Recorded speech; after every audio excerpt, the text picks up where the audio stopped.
Now, TVC News senior political correspondent who is currently monitoring the voting process in Abuja, Ayodele Ozugbakun, joins us now for more updates. Now, Ayo, the ongoing process throws up a lot of questions, but perhaps we should start with this problem of the list, that is not available before we begin to look at the reconciliation process. How is that playing out, especially as voting has begun now? I can report here authoritatively, voting ended like 40 minutes ago. And what they are doing now is the process of sorting. They are sorting the votes. All the 2,112 delegates that partook in this exercise, they've all exercised their franchise, and the electoral officers, as you can see behind here, the electoral officers are actually going about sorting it, and the process of sorting could be quite cumbersome because of the number of people participating in this exercise.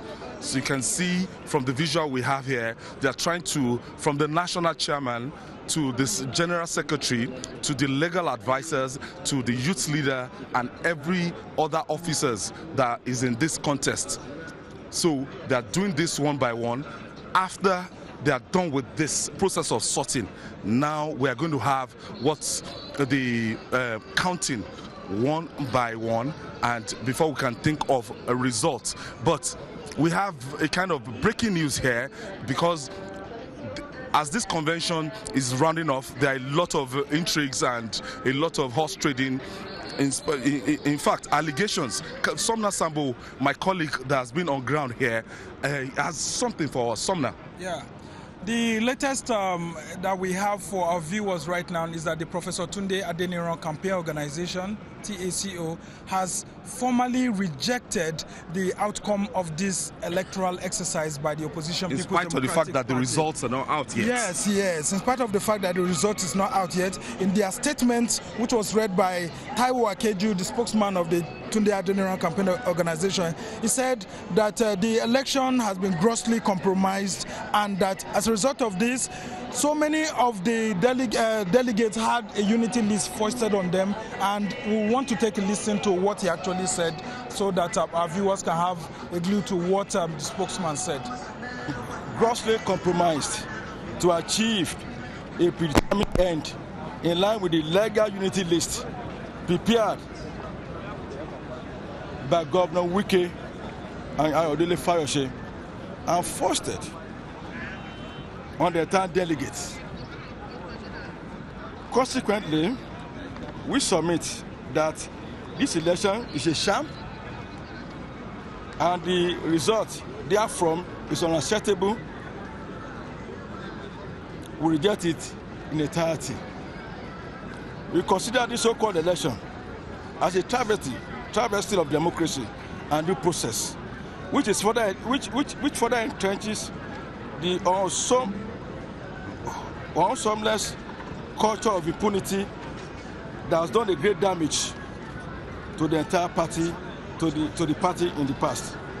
Our position is also that this election should be cancelled, and that the entire leadership of the party should be handed over to the Board of Trustees, which we regard as the conscience of the party, to organize a credible election for the party in due course. Because the Critical Committee tenure is ending. Maybe that will be dissolved, of course. No, it's ending now. It has ended. Yeah, because all the process that the social today is illegal. Well, I challenge Governor Ayo Fayose earlier today.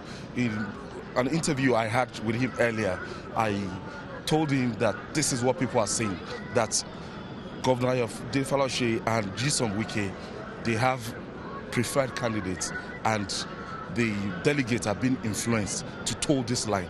But he said nothing like that, that this is politics and they are up to the game and everybody will say anything. Well, these are some of the things that have been going on. Earlier on, I also spoke with some party leaders, and they said consensus is allowed by democratic practice, where 2 or 3 persons can come together and say, okay, let's allow ourselves to unite and go one way rather than going through the voting process and all of that. And despite all of this consensus building that they have been going through, that's Governor Ayo Fayoṣe and Governor Wike, some party leaders have also said that this consensus building is not good when you do that by submitting a list, that they feel that this unity list that was circulated among delegates this evening was foisted on delegates. We had aspirants traversing the length and breadth of Nigeria campaigning for them to step down on the election day. Yes. The thing is that normally, if you know how PDP usually does its stuff, it usually works through consensus building among leaders and so on. But what the party leaders are angry, especially the aspirants, is that they should have been told that consensus building will be a major part of this convention rather than allowing them to spend their resources. This is the first time that we're having, aspirants going from state to state canvassing for votes. And they said they spend lots of money. Why would they now just come to this convention ground and all of a sudden they are being asked to step aside? And after refusing to step aside, a unity list was given to delegates and the delegates were asked to be voted on. Well, this Tunde Adeniran campaign organization has brought a new dimension to it. That is, they said that the PDP Board of Trustees should take over the running of the party from today, because as it stands right now, the McCarthy-led National Caretaker Committee has been dissolved and a new national leadership is supposed to be sworn in after the announcement of the votes. But some other persons who are beneficiaries of the unity list say all is well. Now, will this in any way alter or affect the credibility of this exercise? We've been here since 8 o'clock in the morning, and after all these pains, we saw a little bit of transparency. If there's anything like transparency in this exercise, will this in any way dent the credibility of this exercise?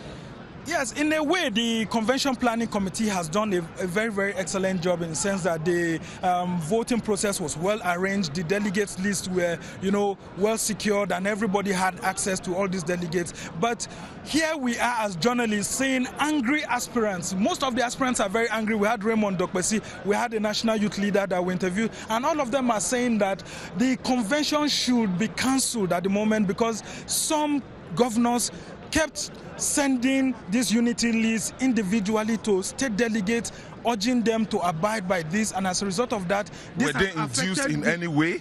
Yes, this is what they told us, that many of these delegates were induced. Some of them were even asked to drop their bank account numbers, that after the exercise, their accounts will be credited. That is if the unity list is followed. If you are just joining us, this is our live transmission of the People's Democratic Party convention. The bottom line here, this party, we thought this was the beginning of the race for 2019. We listened to Atiku Abubakar. He spoke earlier, and the gladiators, we've been seeing their campaign posters and everything. Where do we go from here? Well, the thing is that this convention is supposed to bring out the best out of the People's Democratic Party. And if you had listened to their leaders earlier on, right from former President Goodluck Jonathan, who said that this is the only stable party that we have in Nigeria, though that is disputable, and the former Vice President Atiku Abubakar also saying that the incumbent government should stop blaming the People's Democratic Party because it has built structures that have lasted for democracy to continue existing. You'll find out that the party is warming up to be this government in the center in 2019. But if we go by what the aspirants that are aggrieved are saying, then you know that a new legal battle may just be on the way, because many of these that will not be good citizens, for the PDP right now. Yes, it won't be good because we have less than 14 months to the general election. And one thought that, with the efforts put in place by the Ahmed McCarthy-led National Caretaker Committee before they were dissolved earlier in the day, that there will be no disputes that will lead to the court.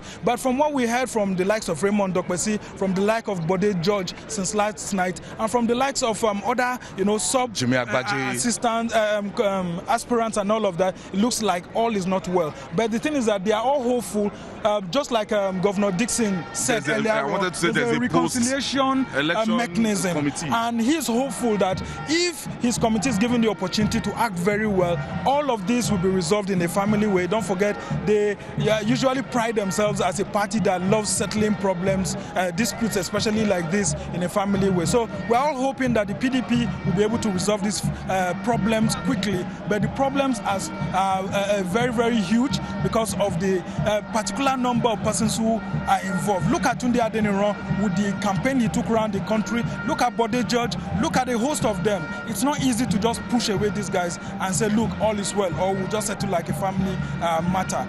But we are all hoping that Governor Seriake Dixon will do the best that he can under the circumstances.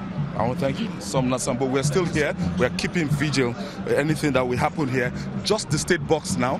You can see here where we have the VIPs. The governors are back. Most of them actually went earlier. They went to their hotel rooms to freshen up. Now they're back. The former Vice President Atiku Abubakar and everybody, they are anxious. They are looking forward to what is going to happen here today.